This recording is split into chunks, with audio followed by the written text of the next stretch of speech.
The conversation you are about to hear was recorded in 2020 during the height of the global pandemic. And now, Global Comedy Studios presents, Is This a Bad Time to Talk? All right, I'm about to call Canon. If you don't know the name, she has been done 30 Rock, wrote Pitch Perfect. Hello? Hi. Canon? Yes, this is she. This is Ali. Is this a bad time to talk? This is a great time to talk. All righty. Thank you for doing this. June 18th, 2020, Thursday. I'm in North Carolina at my parents' friend's home because they're away. Are you on the East Coast, West Coast? I am on the East Coast because I was filming a movie that I was directing in the UK.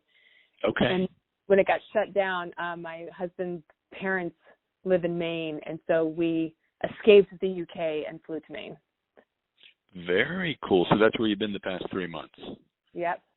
Yeah. Now, is this Cinderella? Yes. Yeah. Wonderful.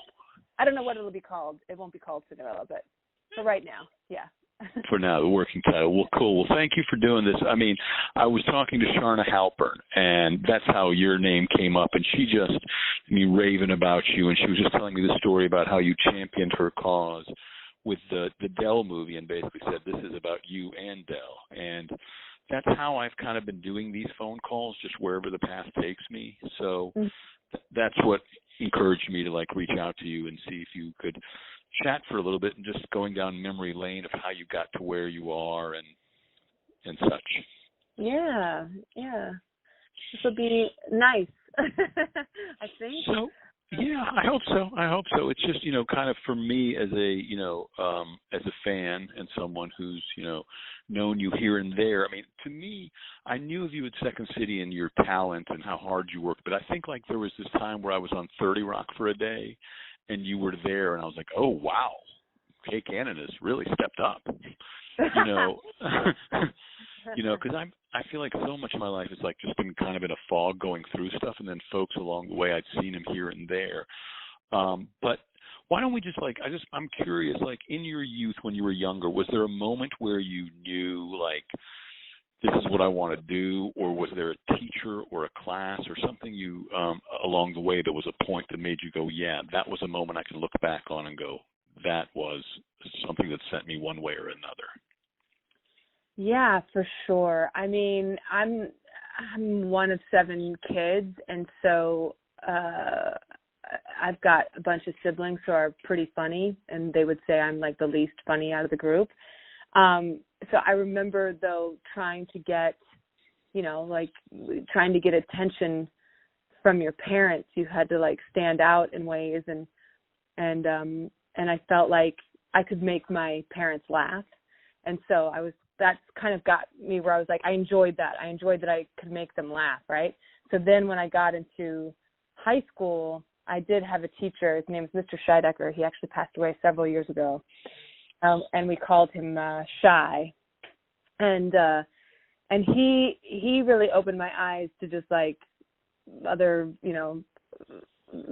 my abilities. We didn't really have a theater program there, so I did a lot of speech and stuff like that. But he was an English teacher who, I'm from a very, very small town, and he kind of opened my eyes to oh, there's this kind of comedy and this kind of thing, and you can do it, and kind of gave me that feeling that I could. And then I think you're going to really laugh at this, but when I was in college, I went to Lewis University, which is a private school in a suburb of Chicago. Second City Touring Company came to Lewis University, and you were in that show, Ali, I believe. Is that possible? Am I getting that wrong? I believe you were in it, and Rachel Dratch was in it. Wow, I'm getting goosebumps. And maybe Rachel Hamilton might have also been in it. I'm not sure, but I remember it because I think you did Lincoln. I think you, yeah. And so I watched that and was oh, that's what I want to be doing. I want to be having the fun that they're having, and learn what that is to do. And then I finally saw my first Second City show, main stage show, and Dratch was in that as well. And I was just like hooked of like, I've got to take improv classes and I've got to see what this is all about. Wow, that is so funny. Yes, Rachel Hamilton and Dratch were in my touring company in Hamilton, and I did do Lincoln. So that's very possible. Lincoln, I tell folks, I once did the scene Lincoln at a Chicago skyscraper club, which is men over 6'2" and women over 6 foot. It was the one time that I got heckled when I came out, and I was like, maybe I can help you. And Rachel said, Abraham Lincoln. They're like, you can't be Lincoln. You're not tall enough. I was like, wow, I'm getting heckled for my height. Wow. So from there you decided to move to Chicago to start taking classes? Well, I was still, I'm a real school person, so I got a degree in theater and education, and then I was an actor, like straight up actor, doing like national touring companies and all that kind of stuff for like a year and a half. And then I was also an athlete, and I got this offer to be a grad coach for track. I did track at Lewis, and they would pay for my master's. So I actually went while I was taking my master's and living in Naperville, again, a suburb of Chicago. I started taking, while I was getting my MA, I started taking classes at Second City just on Sunday. So I was living in Naperville, and I would just drive in on a Sunday to take the class, and just had such a like tiny little like idea of, I had no idea actually of like the community that existed, because when you just do that, when you just go in and take a class on a Sunday, you just had like your class, and I wasn't like sticking around to like see shows at the beginning, at least, because I had to get back because I was in grad school, so I did that for like, it wasn't until I'd finished and got my degree that I then made the move to Chicago, and then that's when I started to, I'd kind of gone through Second City, and I started to take classes at IO and really commit to it.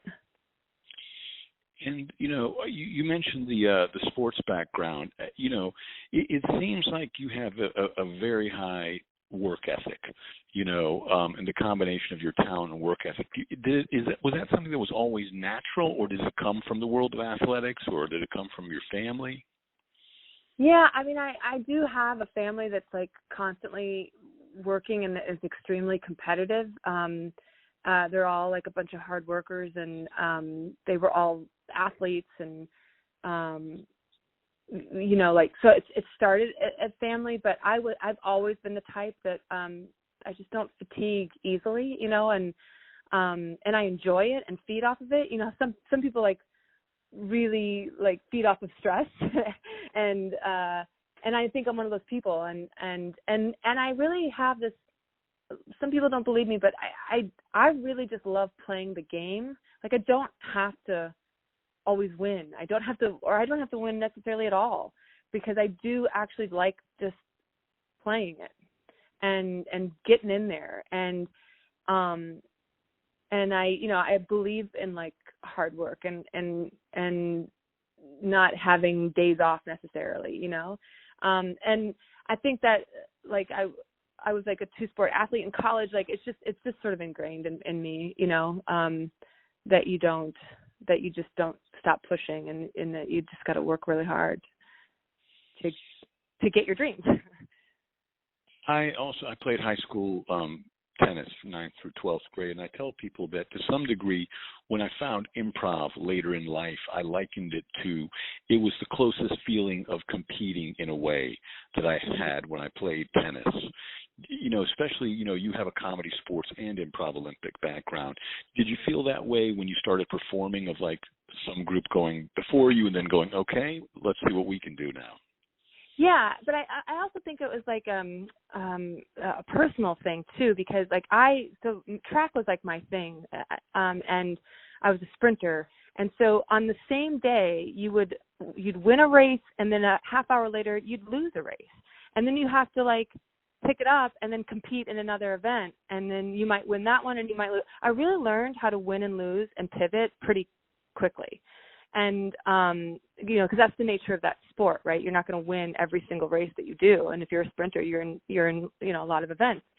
And so that's how I kind of viewed it when I was improvising. It's like one scene might go great, and then another scene might tank and suck and be so awful, but that you could like go to the back of the line and just kind of like, pivot or shake that off and then like jump back in again, like where it didn't destroy you, so that you weren't able to like try again, And so I always felt like that was like so helpful for me, that sort of like competitive mentality that you have. But like improv is like, it's sort of, competition is sort of antithetical to that. So it was really just a competition within myself of like making sure I didn't give up and that I wasn't my worst enemy. And then when you were taking classes at Second City and IO, are there some early teachers you remember that, encouraged you, inspired you, influenced you, that you remember things they passed on? Yeah, I mean, I really felt like I didn't quite get it until, a lot of people feel like they get it, or they have some kind of confidence when they come in, or they think they're funny. There's something that they're like, oh, I can do this, and you kind of like, you learn things, but I don't really feel like I got it until I took Susan Messing's class.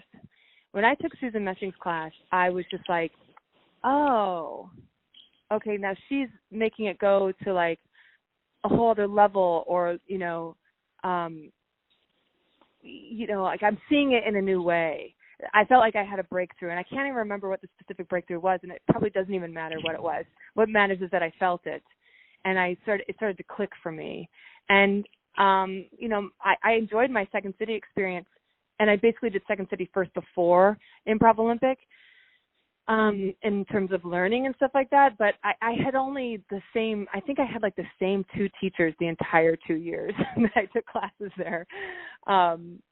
And it just happened to be that way.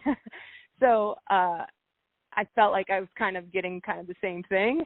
But when I had Susan, man, I was just like, okay, now it's starting to click for me in a way that never did before. And then eventually you probably got a chance to play with her on stage, I would think. Yeah, and then that was always the craziest thing, where you're just like, what? Like, you just can't believe it, that you're on stage with this person that you've admired and watched do her work. I felt that way with Scott Adsit too. I was just like, I just couldn't believe. I remember years later being on stage doing a show with him and just being like, in the moment, I was even like, I cannot believe I'm doing a scene with Scott Adsit. So it's pretty like that's what's so exciting about doing improv, right? Like, it's like you get to play with people that you really love. But what I always thought was amazing is even when I was teaching, the goal or the hope is that you're training people or teaching people to eventually play with you, but also surpass you and lead you on stage. Yeah. Did you find that happened for you, like that? Oh, yeah. I mean, Stephanie Weir was in a level 1 that I taught, and I was like, you should be on main stage at a minimum.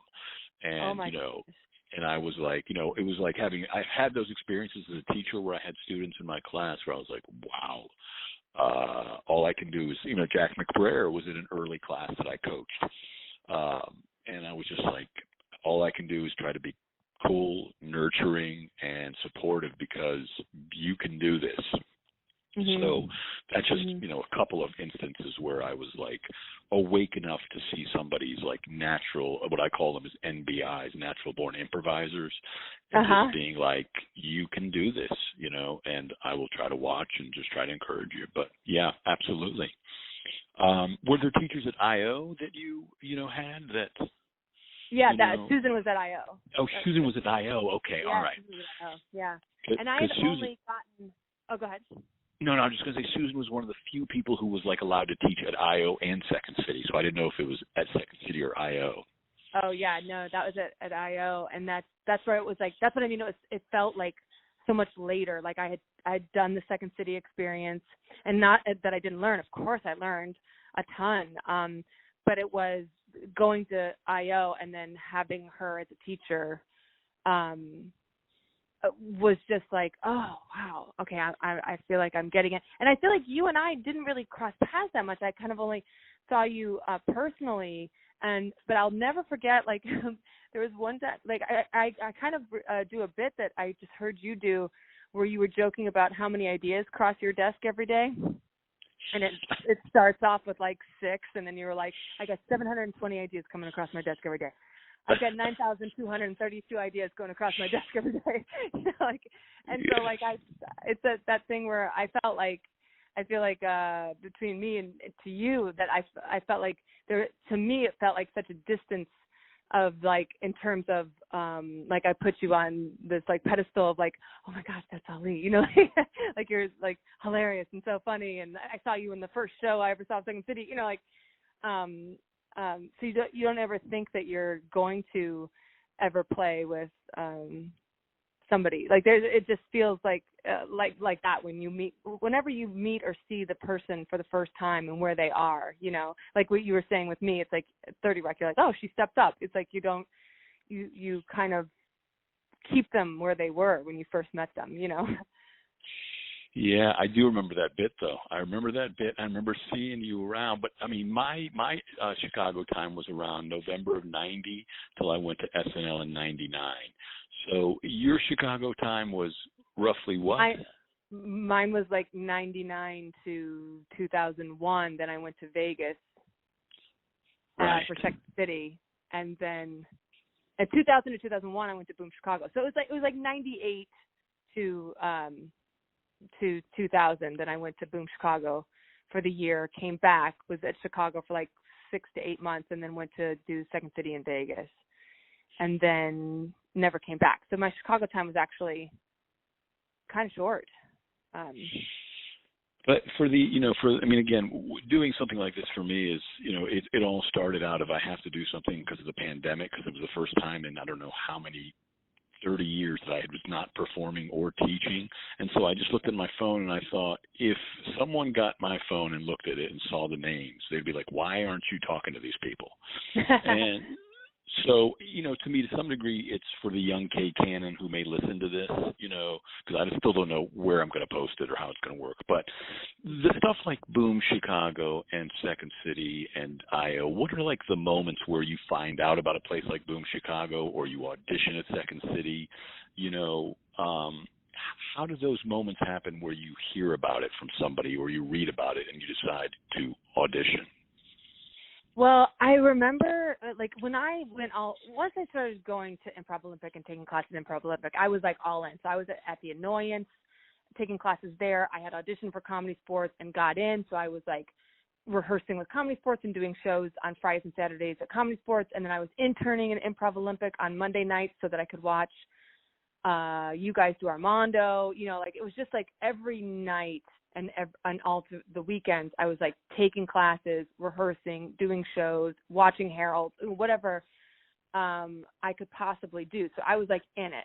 And I do remember like going to watch Harold teams and watching Preponderate and knowing that like Peter, like Seth Meyers and Pete Gross and Jill Benjamin, that they had done this thing called Boom Chicago. Like Tammy Sager did this thing called Boom Chicago. And I remember when I'd ever watched them perform, they performed with such confidence and were super funny and were like close friends. And so you would hear like in class, like at Improv Olympic, it'd be like, oh, Boom Chicago's coming for auditions. And it felt to me like such a great place to be able to go, because I was so green, so green, even though I was like, doing, and no matter what people feel about Comedy Sports, I really love Comedy Sports, and I think it's a great muscle to learn how to play the games and be really playful and all that kind of stuff. And it was like a theater that like paid you to do shows, so it was nice. But I felt like what a great place to like go and learn and experience, like going to Amsterdam. If I can like have that and come back with the kind of confidence that these improvisers have, I felt like that was something I definitely wanted to do. So when I heard that they were auditioning people, even though I was still pretty new, I, went to that audition. And I, like for those of you who are listening who are,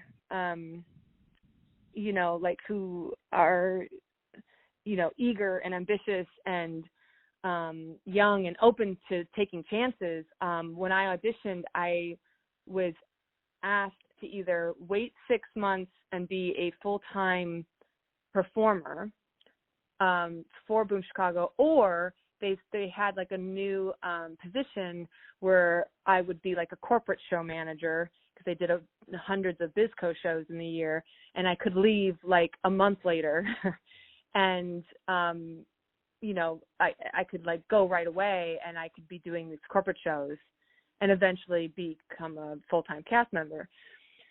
And so I took it. Like, I was like, yeah, I want to go do this corporate show thing. I don't want to wait the 6 months. I want to like go there and learn and work hard and watch shows and just absorb it and be really green and dare to suck. And that's what I did. So, and I felt like I came back from Boom with that kind of confidence that I'd seen others have when they returned. I mean, it almost seems like Boom is, I liken it a little bit to, when the Beatles went to Berlin and were doing 8 shows a night. It just gave you a lot of reps on stage. So it seems like. Yeah, that's absolutely the case too. And when I went, it was like at a heyday where there is, packed audience of 250 seat theater, doing tons of shows, going to Edinburgh, doing that festival. But, you didn't have to promote your own shows. It was like the third thing to do on the list of things to do in Amsterdam, behind the Anne Frank Museum and the Rijksmuseum. It was just it was great. And then I felt like we were kind of treated like rock stars a little bit. And it was a bunch of young people who were, still learning themselves and trying to navigate through the world. And also for a lot of us, we didn't even have passports until this experience. So there was all these life experiences that we were having too. And then you come back to Chicago and you audition for Second City Turco? Yeah, the day after I came back from Boom Chicago, I auditioned for Second City Turco and then was put on the short list. And then I had a meeting with Kelly Leonard, and he said, he was like, what's your, and then I was on the short list, and then I became an understudy. And then I had a meeting with Kelly Leonard when I became an understudy, and he was like, what's your goal? And I was like, I think for a lot of people, their goal was to be on the main stage, right? But for me, my goal was to work. And so I was just like, my goal is to eventually get to LA, and I would like to be put on the Vegas stage, because it's of its proximity to Los Angeles. And so that's what I did. I never did a show as an understudy when I was one, and I just went right to Vegas on the stage there. And Vegas was one of the new, outreaches that Second City was doing. So again, it seems like another opportunity to get a lot of stage time under the radar. Away from Chicago. Yeah. And at the time, it was like a 9-person cast that rotated, or I think there was maybe 14 people or something that rotated through, so that you had days off or whatever. And then I was there 3 weeks before 9/11. So 9/11 happened. They fire half the cast. They fire a manager. They fire a music director. We don't know if we're going to make it. And so there was this 5 of us left, and that was like Holly Walker and Seamus McCarthy. And it eventually became Holly Walker, Seamus McCarthy, myself, Jason Sudeikis, and Joe Kelly. And so when that happened, and it was just like the 5 of us, after a period of time, when it was us 5, we ended up writing an original show. And because Vegas was originally doing Vegas when they first started was just doing the best of Second City stuff.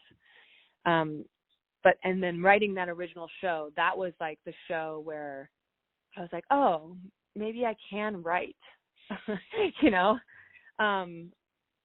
because we had to do it under such strange circumstances. And like writing a show for Vegas audiences was really weird. And that was like kind of like the first moment where I was like, I remember Joe Kelly telling me that writing is just ideas on paper. And I think he heard Tina Fey say that, and I don't know who she was quoting, but I was like, oh, okay. I think that I can maybe do this. Wow. So you hadn't written up to that point, and then that Vegas experience got you writing. But somehow you knew you wanted to be in Los Angeles, though. I mean, that seems to have a lot of forethought and planning involved. I mean, I had no idea what I was doing while I was there. But what made you think L.A. is the place I've got to be? Well, my dreams were to be an actor on a sitcom. Like, I'd always wanted that. And I would always say, like, oh, I want to be on a sitcom. And I put that out in the universe. And I should have been more specific and said an actor in a sitcom, because I ended up writing for sitcoms. But, yeah, I was like, I knew there was a ticking clock. I felt already, I was, I think by the time I got to Vegas, I think I was like 27, 28. I think I was 27, and I was there in Vegas until I was 29. And I had this, even like then I was just like acutely aware of like, if you want to go, if you want to be on a sitcom, like you got to go to Los Angeles, and you're not getting any younger, like I was really putting a lot of pressure on myself to make it happen. And so when I was at Vegas, like I got myself out of debt, and I really prepared for myself to like make that move to Los Angeles.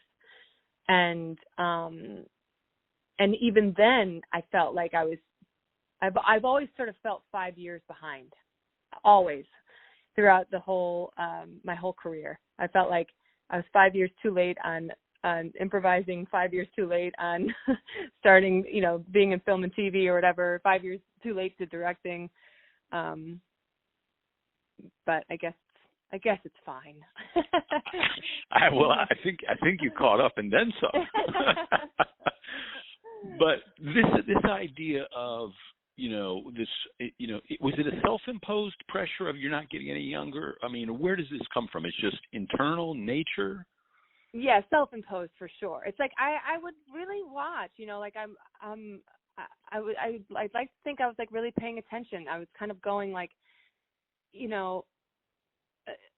did I want to let others control my timeline? And I think when you get in Second City or Boom Chicago or whatever it is, whatever, like, if you're an Equity Theater member and you're doing a bunch of theater shows, it's like I didn't want to wait for Second City to give me the okay. I didn't want to wait to be like, or they may never hire me to a main stage or whatever. I just didn't want them to have all the control, because I didn't want to look and be like, okay, I worked for Second City for 5 years and I didn't push myself. I got caught up in maybe the politicking of all that, as opposed to pushing myself outside of that world to try to get my dream that I wanted, which was to like be on a sitcom. And so it was absolutely self-imposed. I mean, nobody was saying any of this stuff, but it was just sort of like it's self-imposed, and it's a control thing. It's like I want to be the one that's deciding things for myself, and I want to be making the moves. And if you saw, you'd see other people doing that for themselves too. And it was like exciting to sort of pinpoint, okay, what path is that person taking that is intriguing to me? And, I remember working with a plumber once when I was younger, and his father had taught him borrow with your eyes, meaning whenever you're watching somebody else doing plumbing work, always learn by watching them. So who were you watching that you thought, I like what they're doing, their trajectory, and how they're approaching their life and career? Well, I really like that, borrow with your eyes. That's great. I was watching, well, I mean, at the time, it was such a big deal at the time. I remember, like Seth Meyers getting SNL, and, like Ike Barinholtz and Josh Myers getting Mad TV. It seemed like, they took this other path that wasn't maybe the typical path or whatever. And they kind of, did it their way. So I was like sort of watching them, and in terms of performance, or, you know, I mean, Amy Poehler and Tina Fey, obviously huge influences on me. I could just watch them perform all day. I remember when I was in New York, I mean, I just watching Amy, because I'd never saw Amy when I was in Chicago. She was already gone. So like seeing her perform for the first time was, and seeing how she did UCB, you know, she was, you know, with core 4 or whatever of UCB, and then seeing how she did SNL after that. Like it was kind of like, hey, there's other ways around doing things, you know. And then I think just like everybody that I ever performed with, I felt like I sort of borrowed from or tried to learn from, and in terms of just, you know, like just in terms of the work, you know, of like how to approach the work, and to always be learning, and finding your voice, you know, like that. It took me a long time to figure that out. Like, what this really is about is finding your voice. Well, I mean, it's interesting. Like one thing they say is success leaves clues behind, and how you were watching these clues that these other folks were leaving behind for you, and learning from their clues. Huh. And then when you like, you know, you were writing at Vegas, you started writing, you know, the sketch comedy. At what point do you kind of turn that into, you have to write a spec script to get on a sitcom? So I left Vegas and I went to Los Angeles and I had a manager and everything, and I probably auditioned. Well, I had did my first pilot season, and I tested for a couple of things and I got nothing. And again, I am like, at the end of the day, I'm an educator, and I'm basically like a school teacher and a real school person at heart. So if I went 6 months without a job, I start to freak out, right? I start to get like, what's happening? What am I not doing? I gotta figure this out. And I totally realized that, and again, it is sort of that like looking around you and sort of borrowing, but I was like, I am not someone who's ever going to walk into an audition and nail it and have to be the one that they hire. Like, I'm just too middle of the road. Like, I'm not beautiful enough to be the person that they're looking for, and I'm not character enough to be the person they're looking for. I'm ethnically ambiguous. I'm just like, I'm not able to show what it is I can do with the sides that they're giving me. So I started to write for myself to show people what I can do. And I started to write with Karen Gracci, who is someone I met at, was one of my dearest friends, Second City, IO, the improv world.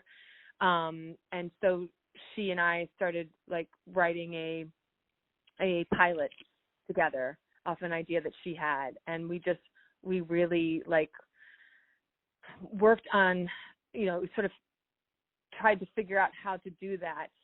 And like a little bit like the blind leading the blind, but we just like went for it. Like, had this idea. If writing is just ideas on paper, there was an idea, and let's figure out who these characters are and what the story is.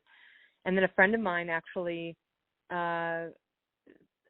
he like read what we wrote, and he like basically sat us down, the goodness of his heart, and he like taught us how to do story. Like he like was just like, you guys know how to write dialogue, but you have no idea how to do story. And so he kind of gave us like a little bit of sitcom class. A sitcom writing class to help us, and it was just like, it was really fun and cool and good, and it felt like, okay, I'm writing something where I would play the lead and Karen would play the other lead, and it felt good in a time when I wasn't getting any work whatsoever. And may I ask who this person was who sat you down? Are you at liberty to say? Oh yeah, Jay Locopo is his name. He's had a couple of shows on the air. I met him in an acting class, and he's great. He's a great film and TV writer, and then after that, I realized I needed to write something of my own and I need to have something prepared I enjoyed that experience so much that I ended up taking Michael McCarthy's spec writing class at IO in LA. And I thought that was an amazing experience, where I started to really start to get, and I was writing a spec of The Office, and it was an 8-week class, and I was in week 6 when Tina Fey asked me if I had a spec for 30 Rock. And how did you and Tina cross paths that she would ask you this? So Tina and I had been friends for years before that, because I was with Jason Sudeikis, and so she and Jeff and myself and Jason were really good friends, and we had like vacationed together, and we had we don't do that now because I'm no longer with Jason, but we were just really good friends, and I sort of was like, I would always share with Tina as a friend what I was doing and what I was up to and stuff like that. So I had shared with her the pilot I wrote with Karen because she had asked for it, and I didn't even think, I was never ever going to angle to get something from Tina ever, to me it was like she was someone I looked up to, and I wouldn't even think about it. But she read the pilot and liked it, and I think she just always kind of kept me in the back of her mind as someone that she liked to be around, and also and probably enjoyed my work ethic, and then liked what my work was. And so when 30 Rock happened, I think she just was like I didn't realize I had been kind of auditioning for her. I didn't even think about that, which was good for me, because if I had thought about it that way, I would have probably crumbled. But when she asked me if I had a spec to go along with the thing, if I had something I had written up by myself, I was just so thrilled that I had something, that I kind of did have something, I mean, it wasn't finished yet, but I said, yes, Tina, of course I have something for you. And then I had to only had 24 hours or something to finish the script. And I stayed up all night to do it.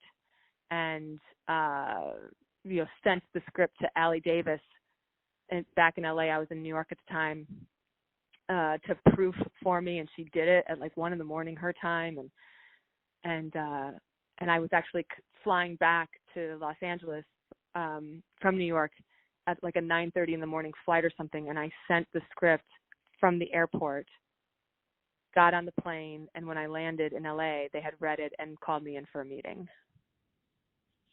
Wow. I mean, I know you have a hard out at 5:30, so I'm going to ask just a few questions off this. Do you remember the first time I remember the first time I met Tina, it was Second City, second floor, and I just remember it was just a vivid, first encounter memory. I don't know why. Some of the people I've met just stands out. Do you remember the first time you guys crossed paths? Totally. I first met her on, I believe it was New Year's Eve. I want to say 99, when it was, I think either 98 to 99, and we went to a Robbie Fulks concert on New Year's Eve, and it was in Chicago, and it was freezing, as you can imagine. When we came out of the concert, it was 2:00 in the morning, Chicago, freezing weather, and no one can get a taxi. And here's something I'll never forget. I'm going to mess up slightly the detail, but the feeling is always there with me, is because it was so cold, we were running through the street to get to a convenience store or something, And I was not, I think Tina was wearing Doc Martens or something like that. She was wearing boots, and I was wearing something that wasn't as appropriate. And so they took off running, and she was running in front of me, and I was kind of laughing. It was so cold and everything. And she turns around. There's a big puddle. She had jumped the puddle. She turns around and she sticks her hand out, and she says, "Come on, Kay, follow me." And I'll never forget this open hand. and I'm laughing, and it's freezing, and I just meet Tina Fey, who's home from, being head writer at SNL, and I grab her hand, and I jump over the puddle, and it has been what I feel like is the example of what our friendship and our life, and in terms of the career, that what she's done for me as like a mentor. I feel like she has constantly turned around, put her hand out, and said, "Come on, follow me." And I did follow her, and and it's changed. She changed my life. Beautiful, absolutely beautiful. The writing process when you write, because I know, for myself personally, and people maybe listening, the process. How do you go about in terms of? Is it in the morning? Is it chunks of time? How do you approach that? The craftsmanship part of it. Yeah, I'm a night writer, but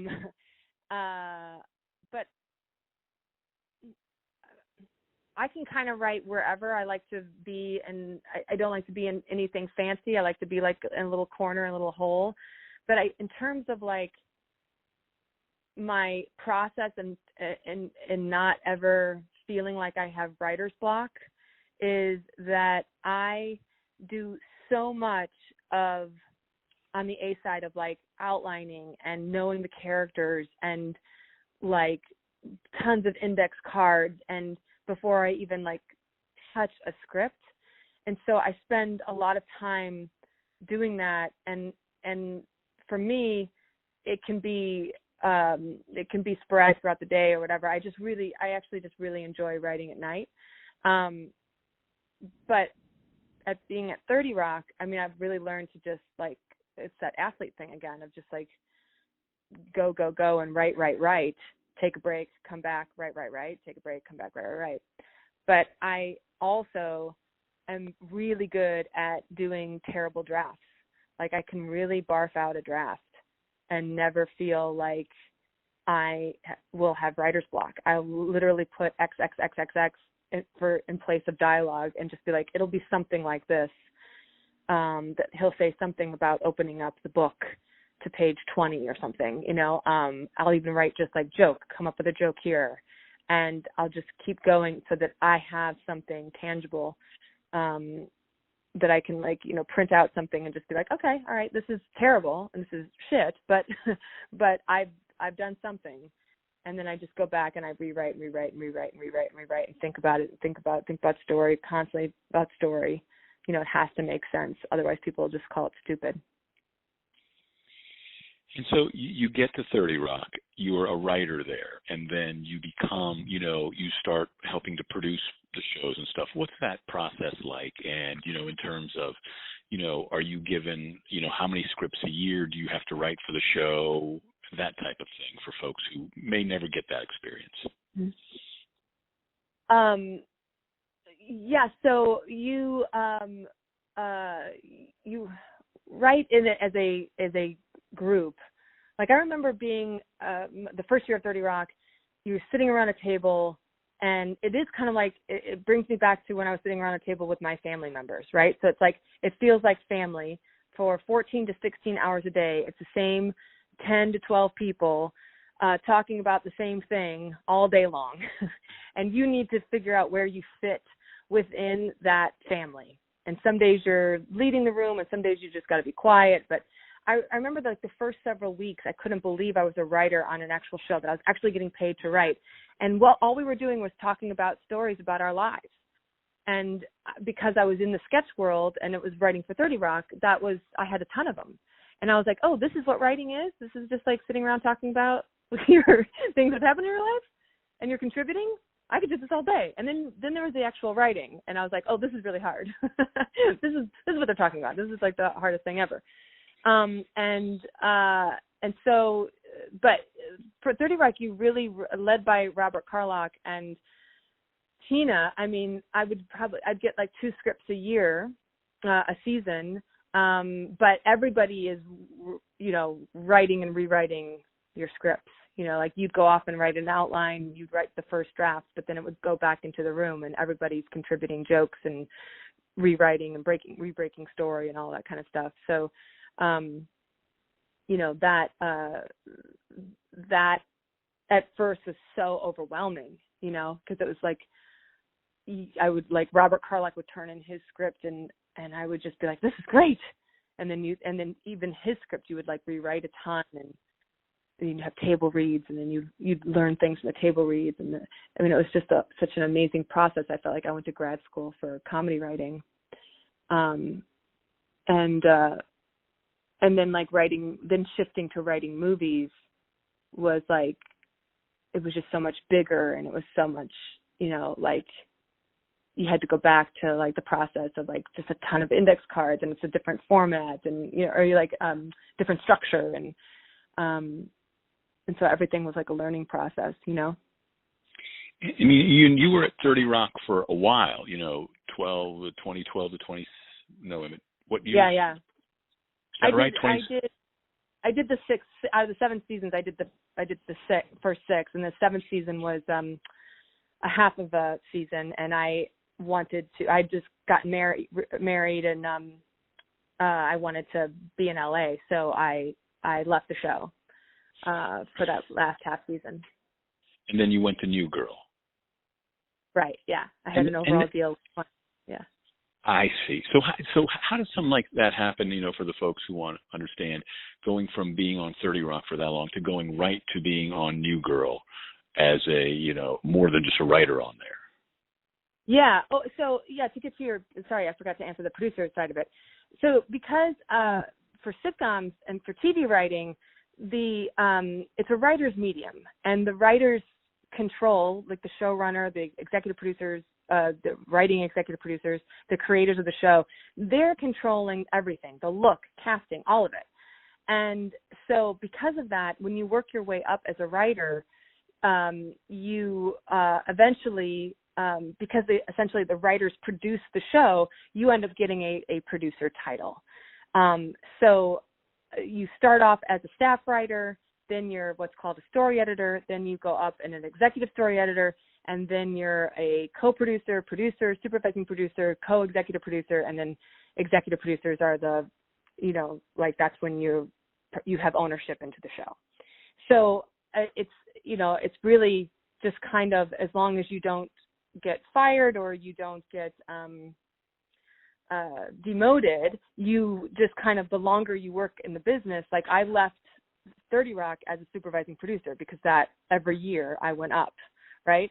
But I was doing kind of like, as a staff writer, I was even like on sets, working with the actors and all that kind of stuff, right?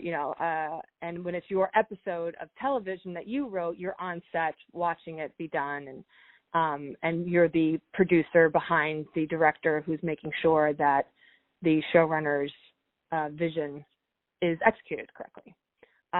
So that's what the whole producing thing is. And then, so when I left as a supervising producer, I had, I'd had the good fortune of being on such an amazing show.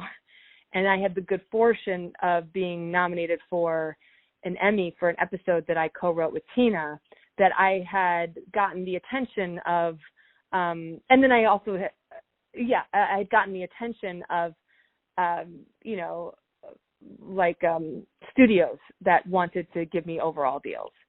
So I had picked 20th, and when you get an overall deal, you have to work off your deal. So you have to do a show, you have to write on a show that they have. And I insisted that I write on New Girl because I love that show.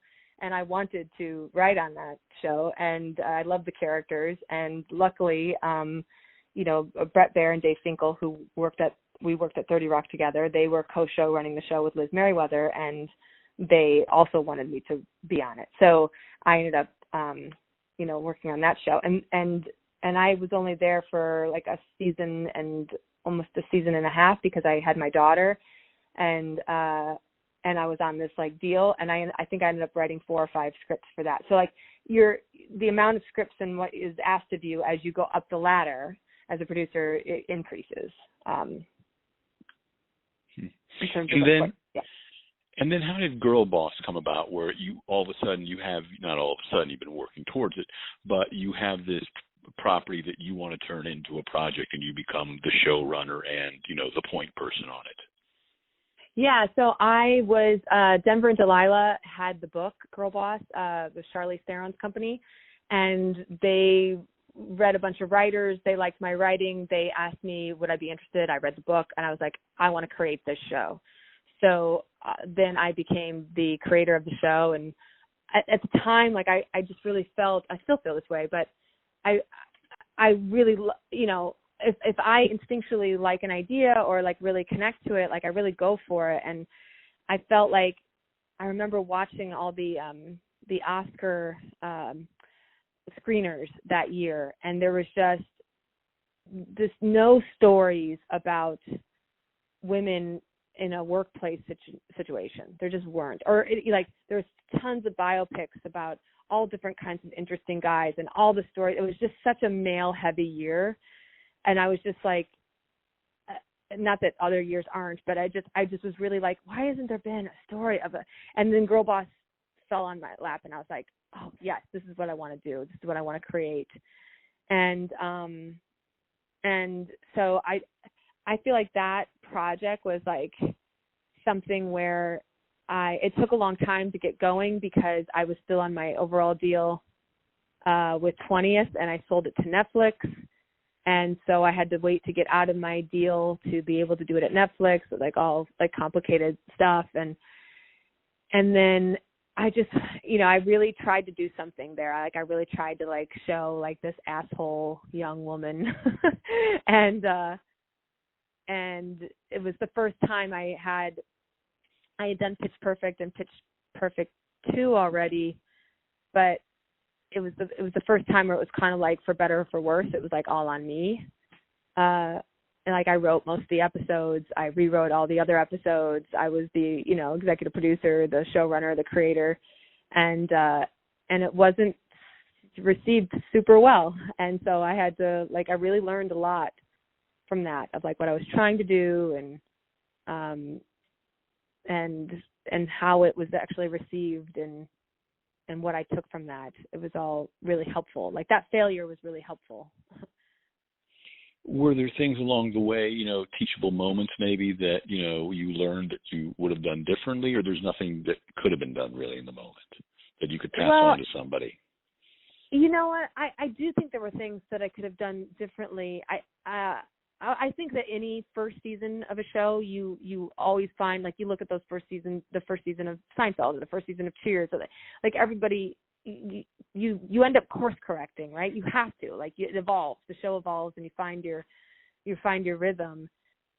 And so I felt like we found a rhythm and it felt good, but I was told, like, I really learned not to make your studio and other producers or to never make them your enemies when they give their notes. I never like to say notes anymore. I just say, these are their thoughts.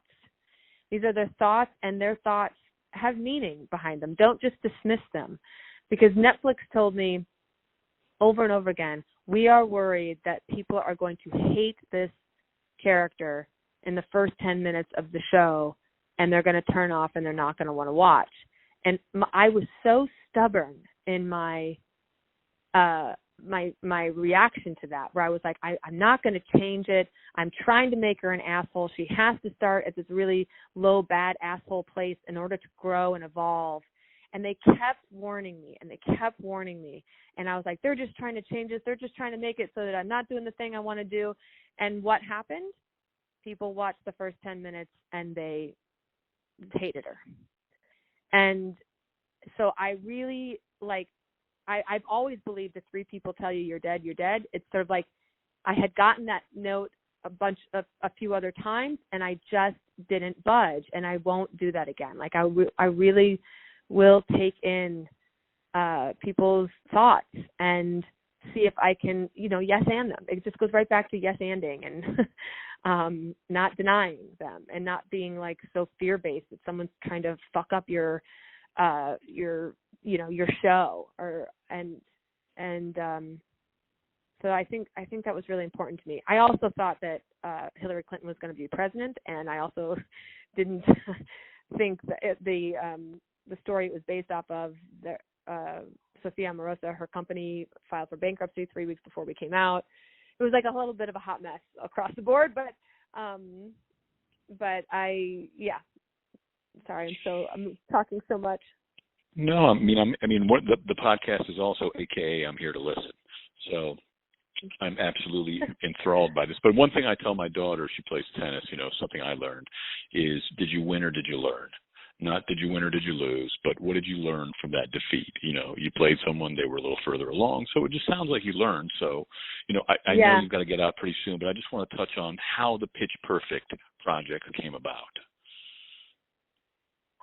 Well, I was, the first year of 30 Rock, it was later in the season, and we were working on a script, and we put the script up on the screen.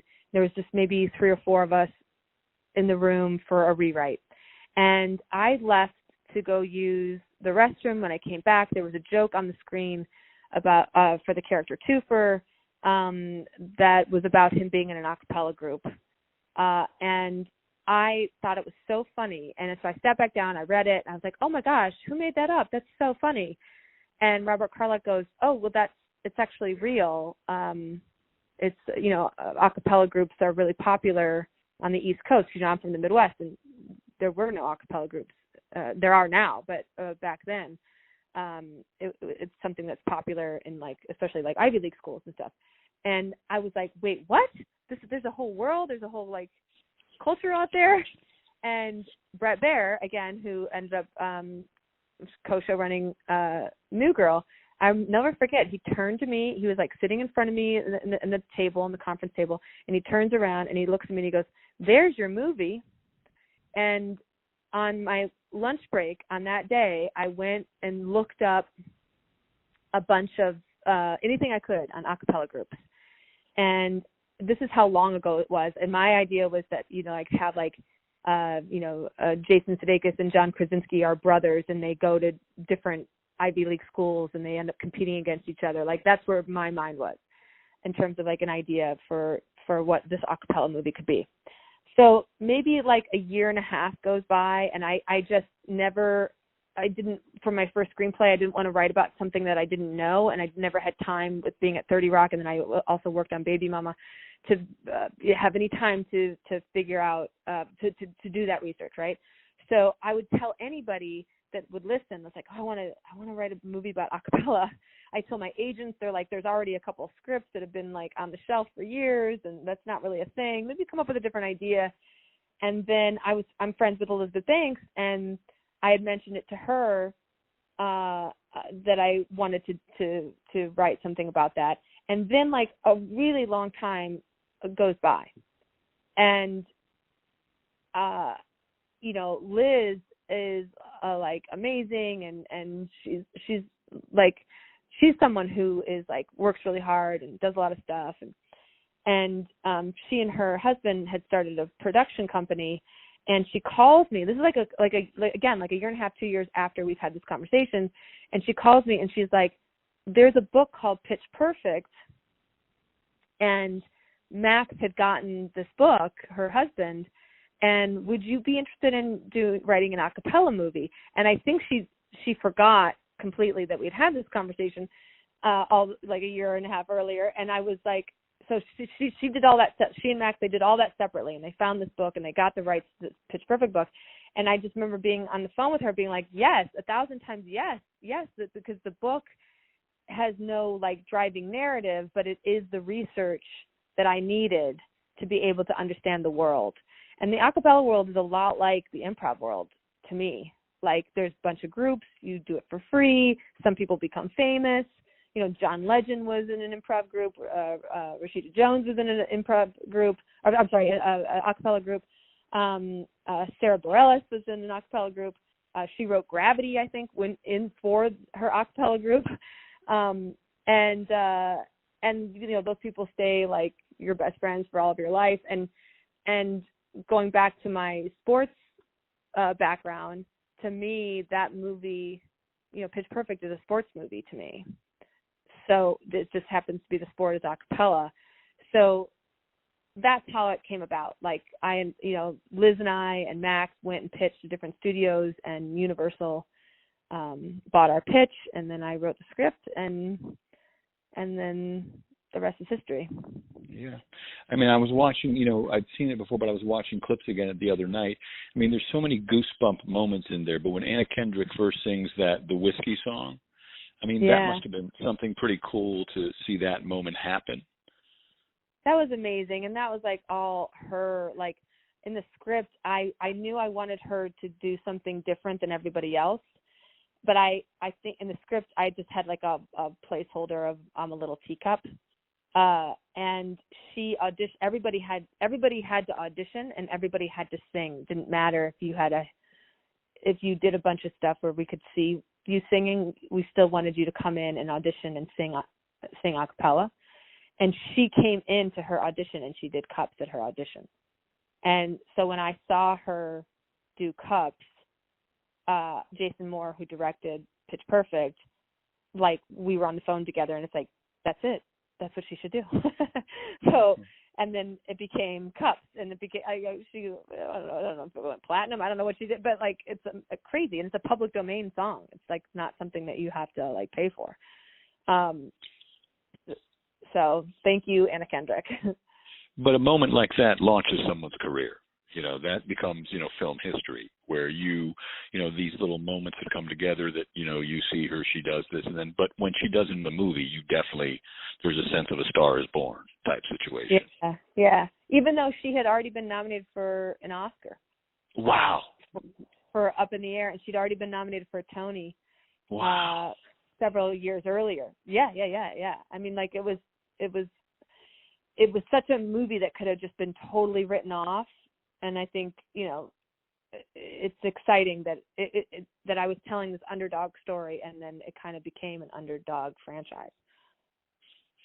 And then, I know you got to go. I just want to touch base on the Sharna movie, because, again, that's how this all kind of, me being like, I'd love to talk to Kay, because we were talking, Sharna and I, because I've done like 21 of these, and she was just saying how she was telling you the movie of Dell, and you basically said, Sharna, this is about you and Dell, not just Dell, and how you championed her cause, and you got Fendridge and Tellerico, and I'm just, that's kind of a magical thing to have. One of the things they say in martial arts is that eventually the student shall surpass the master, and that's the hope. No martial arts teacher wants their students to constantly be under them. They want them to eventually be able to be better than them. And so it must be cool to be helping Sharna try to bring this, film to fruition. Yeah, I mean, like, Sharna and Rich and Alex actually came to me. Like, she had already gotten the ball rolling with them, and they pitched what their version of the story. And I just feel, I have my own production company now with Laverne McKinnon, and we are constantly looking for the underserved underdog story. And it's not as though we're like, it has to be female driven. We just happen to be attracted to stories that are female driven, and because a lot of those stories are underserved and undertold. And whenever I hear the story of Dell, like I never had Dell as a teacher. He had passed away before I started taking classes there. Like I said, I was there like 98, 99. He passed away in 99, I believe, right? And I had heard so much about Sharna, and before meeting Sharna, I am just so amazed at Sharna's life and what she did, and that there just weren't any women. Of course, there were Joyce Sloan, and it's not that there weren't any women, but I just feel like to be that business savvy and to have that partnership with Dell, who was that kind of person, who's complicated and a recovering junkie, and all. It just she was so strong and so business savvy. And not to say she's not flawed, we all are, but I just was like, and for her to have kept the Theater of the Heart going long after his death, I just was like, you can't tell the story of Dell without Sharna. Sharna saved his life, and he saved hers. And to me, it's such a beautiful love story, and that's what I'm excited to tell. And you know, this is the day after the announcement that Sharna made at Ali. You've seen this? Yes. That Mm-hmm. yeah. So that IO is closing its doors, and it's an end of an era. And I don't think that should take away from the story at all. Like, I think that the community that was built, and you know, like, let's see what happens for, you know, what is the next thing, you know, like Del would say, like the theater is a fight against the establishment, and if you become the establishment, that it's, you know, time to be done. And I think maybe there was a feeling that IO had become the establishment, you know, and but I still think the story of her life and what she did and what they created is so unbelievable to me, and I'm so excited to tell that story. And I do fight for like there's so much. I heard so much about Dallas as if I knew him, and you would hear about Sharna, but it would only be like he was the genius and she happened to be around. And I don't think that's the case at all. You know, I think that there's so much more to her than that. And yeah, I don't know. What do you think about? I think you're absolutely right. I mean, to me, their relationship always seemed like a remains of the day type film, you know, where, you know, the two of them had this, you know, 40, 50, you know, this relationship that spans 30 or 40 years, but they keep this house in order, you know, and you need it. And also like Lincoln, with Lincoln and Grant from the film, where they need each other, you know, but she's sometimes overlooked and having been someone who has to some degree played the role of Sharna and Del, it's like you need both of those. You can't do it without a Sharna. It's just not possible. You know, it's like, you know, having an athlete who's fast, but if they don't have a coach to train them to be fast down an alley against 8 other people, they're just a fast person. Yeah. So, you know, I just thought, you know, without Sharna, there is not the Del that we know. You know, there's infinite space-time continuums, and he would have lived his life and she would have lived hers. But, you know, we're talking because of Sharna, you know, make no mistake. That's, you know, we spoke and she brought you up, and the way she brought it was so emotional that I was like, well, let me reach out. Yeah, no, yeah. Chat for a bit. I can't believe that IO's not going to reopen. I really feel for those maybe who are just starting out, and you know, when I think back to those walking into that theater when it was, you know, Clark and Addison, and feeling like I was at home, you know, like, and then when I moved to LA and there was IO in LA, I was so nervous because you know, I didn't really know anybody in LA, and you know, you're just doing something new and you're just insecure, and there's a lot of things to be afraid of. And I walked into IO in LA and I knew almost everybody in there. And I left there on a Herald team, like already playing with people. Like I had this, it's just a wonderful community of people that it goes so far outside of Chicago. And, you know, I'm really grateful for that. So I'm hoping that for those who are searching and seeking a community of people like what we had, that they'll find it, and that they'll have that connection and that peace and those friendships. Well, I mean, I spoke to her today, and it's so fresh, and I just told her, I said, look, you know, you have to do what you have to do right now, but there's a piece of me that believes time will pass, and we all have to wait for the pandemic to take its toll. And, you know, and once it's taken its toll, time will pass, and maybe she'll realize, you know, I just enjoy the environs of being around a comedy improv theater. You know, me being in New York, I'm going through the same thing in terms of like landlords have not been given the memo that we're all in this together. And so, yeah. it's just, that's capitalism. And, we make these deals with landlords and banks. And so time will tell. But I think I'd like to believe that after some time passes, she may start up again in a different way. Are you doing? Yeah, that's good. Yeah, that's good to. We should be positive, and I think that's a good way of looking at it. Are you doing okay? Are you? Well, right now we've been shut down since March 12th, and we're just waiting to when we're allowed to open again to see what happens in terms of the landlords. And they really want full rent or close to it. And the kind of businesses we run are month to month. So my hope is that I'll be able to save the original smallest theater and then rebuild from there, because again, I just, I enjoy doing it. I enjoy the world of the comedy theater world, the people who are drawn to it, doing bits, hanging out, and, watching people grow through it and, start out, as an intern, and all of a sudden they're on TV. So I don't, it's hard to make any decisions that are not day to day. But I know that I wouldn't have picked up the phone and taken people's time, which is the most valuable thing that people have. Someone like you, if this hadn't happened, I would have always been like, well, maybe someday in a perfect situation, if I go to LA, or, I'll make sure I have the right equipment. But this was like, I found an app on the phone that I could record phone calls.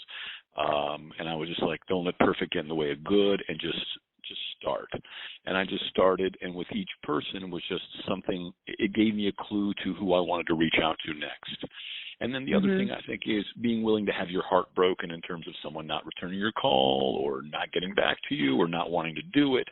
But, I've talked to, Rachel Pasquazi, Michael Shannon, it's like I've talked to, a lot of folks. And then from just talking to you, it's like I want to reach out to Tammy and Susan Messing now. And that's how I'm kind of doing it, just kind of in a very organic, intuitive way. That's great. That's great. Holy crap. And Good so job. I hope, like I say, I still have to figure out how to post it, where to post it, what to do with it. But I will figure that out, and eventually, hopefully, someone will listen to this. I've already kept you longer than Irene said. You had a hard out at 5:30, but I mean, I could talk to you forever. I have so many questions and little moments to ask about. But I thank you so much, Kay, for your time. Well, thank you so much for reaching out, and it's so I feel like I learned so much just from talking to you in this in this short time we had. Like you're a great coach. Well, it's interesting that you say that you're an educator, because when people ask me, what am I at the end of the day, and really, if things had gone differently, I would have been a teacher. I would have probably coached tennis on some level, and I would have been, teaching, Lord of the Flies, separate piece, Catcher in the Rye, I would have, and I'm an educator or an edutainer, I hope, but I know when, you have to entertain when you're there to educate. But, I love learning. I love talking to people. I remember listening to Larry King when I was younger, and I guess I just never would have done something like this, because so many people do what I'm doing, which would be called a podcast, but it's really just a conversation, because even I use an old-timey handheld phone that I plug into my iPhone, so it has that feeling of like you're just talking to a friend on the phone. But, I mean, anything I said, because you said something. So it was just like in response to what you were saying that made me think of an idea or thought or concept. But it was great hearing this. And, hopefully, like I said, everything I do for one person. I just don't know who that one person is who someday will listen to this and be like, wow. But I know how many people's lives you've changed by your writing and, the films that you wrote, and just, even watching Pitch Perfect, the clips again, just so many goosebump moments, and, I love that, having two daughters, I think it's great that you do have an initiative to try to represent those voices, and give them a place, to be heard. Oh, thanks. All the best to you. I hope you stay healthy throughout the pandemic, and I look forward to seeing your future projects. Oh, thank you. You too. Stay safe and well. Thank you, Kate. Goodbye. All right. Bye. Wow. that was Canon, unbelievable. 30 Rock, New Girl, Girl Boss, Pitch Perfect 1, 2, 3, directed Blockers, which we didn't even get to the directing part, but I knew she only had an hour. I couldn't get to everything. And now directing Cinderella with, I can't remember her name right now. Why am I blanking? But I'm just like, it was just a great conversation. Very fun, spontaneous. I learned so much. And it's June 18th, and some days are better than others. Some days I don't feel energized. I feel low. I feel like, how am I going to figure this out? How am I going to get to the other side of this? But then I have a phone call with someone like that, and I realize, okay, maybe, I mean, I can only speak for myself. I can't speak for other people, but maybe for me, this global event was to wake me up to, I like talking to people. I like listening to people. I like interviewing people. I like photography. I like making little videos. I like educating and entertaining and edutaining. And so, I can't speak for other people, and no one should. They should only speak for themselves. But I know that I wouldn't have been doing this. It is a bad time to talk were it not for this. So I hope you enjoyed listening to that, especially if you're a fan of the Pitch Perfect movies, which are, so fun, so goosebump worthy. Wherever this finds you, good morning, good afternoon, good night, good evening, sweet dreams. I hope it finds you healthy. And if you're not healthy, I hope you get healthy. And once you get healthy, I hope you appreciate your health, because the most important thing is to be able to take a deep breath, because that is true health. And people should be allowed to breathe, and other people shouldn't infringe on other people's breathing. Nobody should make it so that someone says, I can't breathe. People should be allowed to breathe. That is an inalienable human right. Clean air and to be able to breathe. So I hope we meet someday, IRL, in the real world. But until then, so long and safe travels.